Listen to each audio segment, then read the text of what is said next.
बिस्मिल्लाहिर्रहमानिर्रहीम। अस्सलामु अलैकुम। ईसा बिन मरियम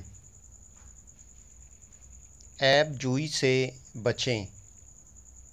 हज़रत ईसा अलैहिस्सलाम अपने हवारियों के साथ जा रहे थे कि एक ऐसी जगह से गुज़र हुआ जहाँ एक कुत्ता मरा हुआ पड़ा था। हवारियों ने कहा, इस कुत्ते से किस कदर बदबू आ रही है। ये सुनकर हज़रत ईसा अलैहिस्सलाम ने फ़रमाया,